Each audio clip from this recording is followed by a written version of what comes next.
और दोस्तों आ गया हूँ आप लोग के लिए एक और जावास्क्रिप्ट का इंटरव्यू क्वेश्चन लेकर के। रिसेंटली एक यूजर ने मेरे पास जो है ये क्वेश्चन भेजा था। उससे जो है जावास्क्रिप्ट में ये क्वेश्चन पूछा गया था इंटरव्यू के अंदर। जावास्क्रिप्ट का इंटरव्यू क्वेश्चन है तो जावास्क्रिप्ट वाले प्लेलिस्ट में यानी कि जो इंटरव्यू क्वेश्चन प्लेलिस्ट है उसी के अंदर ये वीडियो जाएगा। ठीक है, तो समझने की कोशिश करिएगा।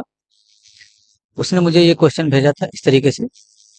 3 फंक्शन यहाँ पर डिफाइन किए गए हैं फंक्शन कीवर्ड के साथ, और रियल फंक्शन को यहाँ पर जो है कॉल किया गया है। नोटिस करिएगा एक चीज कॉमन है, तीनों फंक्शन का नेम सेम है। ठीक है, तो उसने मुझसे कहा था कि इस केस में रिजल्ट क्या आएगा सर। ठीक है, तो इस केस में रिजल्ट जो है, कभी भी जब भी फंक्शन कीवर्ड के साथ डिफिनेशन किया गया होगा, तो ये जो फंक्शन कीवर्ड के साथ डिफिनेशन होते हैं अगर नेम सेम है तो उसको ओवरराइट कर देगा। जैसे पहले ये फंक्शन मिला, उसके बाद भी फिर से सेम फंक्शन नेम से डिफिनेशन है तो इसको ओवरराइट करेगा। फिर नीचे एक और फंक्शन का डिफिनेशन है सेम नेम से, तो इसको भी ओवरराइट कर देगा ये, और यहाँ पर आ जाएगा। ठीक है, अब यहाँ पर रियल फंक्शन कॉल किया गया है, तो अब इस केस में ये फंक्शन कॉल हो जाएगा आपका लास्ट वाला फंक्शन। ठीक है, और रिजल्ट भी आपको थर्ड रियल फंक्शन यहाँ पर मिलने वाला है। अगर हम पेज को रिलोड करके टेस्टिंग करेंगे इस चीज की, तो देखिए जरा नोटिस करिए, कंसोल में जाएंगे तो थर्ड रियल फंक्शन ये आ गया ना इस तरीके से।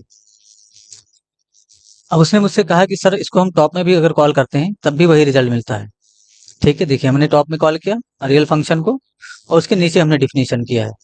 रिलोड करेंगे तो नोटिस करिए अभी भी सेम रिजल्ट हमें मिल रहा है। तो ऐसा क्यों हो रहा है वो भी समझिएगा जरा। जब भी आप फंक्शन कीवर्ड के साथ डिफिनेशन करेंगे जावास्क्रिप्ट के अंदर, तो कभी भी जो फंक्शन कीवर्ड के साथ डिफिनेशन किया गया फंक्शन होगा, उसका जो डिक्लेरेशन है वो ऊपर किया जाएगा। यानी कि होस्टिंग होता है, एक कॉन्सेप्ट है जावास्क्रिप्ट के अंदर, होस्टिंग करके। ठीक है, यानी कि होस्टिंग का मतलब ये होता है कि ऊपर होस्टिंग कर देगा, यानी कि इस चीज को ये ऊपर डिक्लेयर करेगा, हमेशा टॉप में डिक्लेयर करेगा। भले ही आपने इस फंक्शन को यहाँ पर कॉल किया है, लेकिन इसका डिफिनेशन अगर नीचे भी होगा ना, तो इस फंक्शन को क्या करेगा, ये टॉप में इसको होस्ट करेगा, इस तरीके से टॉप में भेजेगा। फिर से यहाँ पर एक फंक्शन है जिसको भी टॉप में भेजेगा, और यहाँ पर भी इंटरनली इसको भी टॉप में भेजेगा। ठीक है, तो नोटिस करिए इसी फॉर्मेट में फिर से ये फंक्शन हो गया। तो अब इसको ओवरराइट करके ये, उसके बाद इसको ओवरराइट करके ये फंक्शन आपका फिर से कॉल हो जाएगा, भले ही आपने इस चीज को यहाँ पर कॉल किया हो। यानी कि फंक्शन को भले ही आपने ऊपर टॉप में कॉल किया हो। ठीक है, तो कभी भी जावास्क्रिप्ट के अंदर जब भी आप इस तरीके से फंक्शन बनाते हैं, यानी कि फंक्शन कीवर्ड के साथ फंक्शन को डिक्लेयर करते हैं, तो उसको जो है ऊपर की तरफ मूव किया जाता है। यानी कि अगर आपने इसको ऊपर भी कॉल कर लिया है इस फंक्शन को, तो इसके नीचे जो डिफिनेशन है इसको हमेशा इसके ऊपर रखा जाएगा, यानी कि टॉप में रखा जाएगा। ठीक है, तो जो होस्टेड कॉन्सेप्ट है, यानी कि इसको जो है टॉप में हमेशा कंटेन करेगा। ठीक है, और ये जो आपका फंक्शन सारे हैं ये ओवरराइड हो जाएंगे, और हमेशा जो लास्ट वाला फंक्शन होगा वही कॉल होगा। इनके सभी केस में आपका लास्ट वाला फंक्शन ही कॉल होगा, भले ही आप इस फंक्शन को बीच में कहीं पर कॉल करिए। ठीक है, यानी कि बीच में भी अगर आप कॉल करते हैं, तभी आपको लास्ट वाला ही फंक्शन आउटपुट देने वाला है, द रियल फंक्शन। सभी को ओवरराइड करेगा, भले आपने यहाँ पर बीच में कॉल कर लिया, अब इसके नीचे 2 फंक्शन और है, तो इनको भी ये टॉप में डिक्लेयर करेगा इस तरीके से। ठीक है, तो ये नहीं, जावास्क्रिप्ट में के अंदर एक कॉन्सेप्ट ही है ये। ठीक है, हमेशा इसका डिक्लेरेशन टॉप में होगा। तो अब ये टॉप में चला गया तो फिर से नोटिस करिए हमेशा यही फंक्शन कॉल होगा। ठीक है, लास्ट में जो फंक्शन होगा वही कॉल होगा, इतना ध्यान रखिएगा कभी भी जावास्क्रिप्ट के अंदर। तो जावास्क्रिप्ट के अंदर होस्टिंग करके एक कॉन्सेप्ट है, उसको भी आप पढ़ सकते हो ज्यादा जानकारी के लिए। अब आपके मन में एक क्वेश्चन और आ रहा होगा कि यहाँ पर अगर फंक्शन कीवर्ड के साथ डिफिनेशन है तब तो ठीक है, लास्ट फंक्शन दे देगा। लेकिन अगर यही एरो फंक्शन के साथ डिफिनेशन होता, जैसे यहाँ पर अगर कांस्टेंट बना होता इस तरीके से, और इसका डिक्लेरेशन जो है एरो फंक्शन के साथ किया होता। पहली बात तो ठीक है, ये अभी मैं यहाँ पर हटा देता हूँ 2 चीज को। ये फंक्शन के का डिफिनेशन है, अभी हमने रियल फंक्शन को यहाँ पर कॉल किया, तो अभी होगा क्या, नोटिस करिए मैंने रिलोड किया, एरर आ गया। ठीक है, the identifier real function has already been declared. तो कांस्टेंट जब आप बनाएंगे तो ये तो एरर आ जाएगा तुरंत, क्योंकि ये डिक्लेयर हो चुका है, तो दोबारा तो आप बना नहीं सकते कांस्टेंट। ठीक है, अब इसको हटा भी देते हैं। अब अगर हम रन करें तो फर्स्ट रियल फंक्शन हमारा कॉल हो जाएगा, नोटिस करिए। तो ये एरो फंक्शन है। ठीक है, तो एरो फंक्शन से जब आप डिफिनेशन करेंगे तो ये ठीक है चलेगा, लेकिन यही चीज अगर आप टॉप में कॉल करेंगे ना, तो अब इसको जो है ये एरर मानेगा। यानी कि क्या बोलेगा, नोटिस करिए, यहाँ पर बोला जाएगा कि जो आपने एक्सेस किया है रीड रियल फंक्शन, वो इनिशियलाइज नहीं है। आपने एक्सेस कब कर लिया है, इनिशियलाइज करने से पहले एक्सेस कर लिया है। ठीक है, तो जब आप एरो फंक्शन का डिफिनेशन करेंगे तब ये एरर आपको देगा, भले ही आप यहाँ पर कांस्टेंट ना बना के वायर बनाए, यानी कि वायर कीवर्ड से ही क्यों ना आप बनाए, तब भी ये आपको एरर ही देगा। ठीक है, लेकिन फंक्शन कीवर्ड के साथ अगर इसका डिफिनेशन किया गया होता, यानी कि फंक्शन कीवर्ड के साथ अगर डिफिनेशन किया होगा, तो इसका मतलब क्या हुआ कि अब ये प्रॉपर चलेगा आपका, इसका जो डिक्लेरेशन है हमेशा टॉप में जाएगा। ठीक है, तो होस्टिंग को जरूर पढ़िएगा आप जावास्क्रिप्ट के अंदर।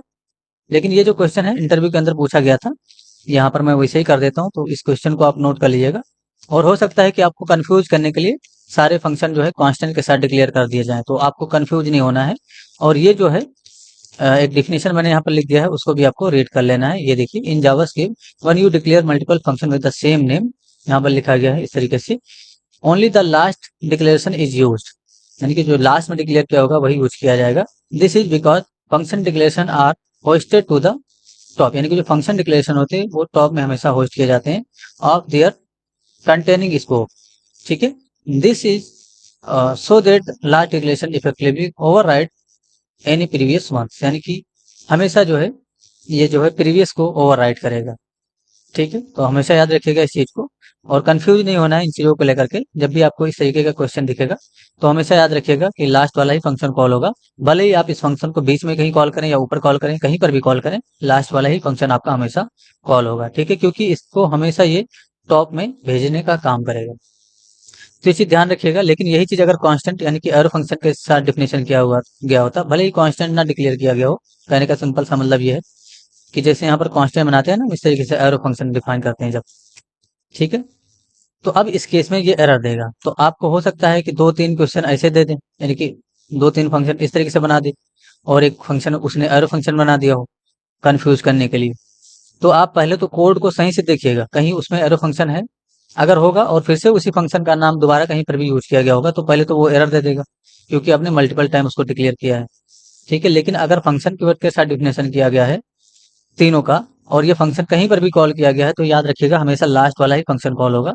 लेकिन तीनों का डिक्लेरेशन अगर एरो फंक्शन दिया गया है तो आपको एरर ही मिलेगा, क्योंकि दोबारा आप एक फंक्शन अगर आपने डिक्लेयर कर दिया है कांस्टेंट के साथ, तो दोबारा आप उसको डिक्लेयर नहीं कर सकते हो। ठीक है, ऐसे इस तरीके से अगर आपने डिक्लेयर कर दिया तो दोबारा आप इसी नाम से फंक्शन नहीं बना सकते हो, इस तरीके से एरर आ जाएगा। लेकिन यही चीज अगर वायर होता तो फंक्शन बन जाता इस तरीके से। ठीक है, नोटिस करिए, यहाँ पर भी फंक्शन बन गया, यहाँ पर भी फंक्शन बन गया।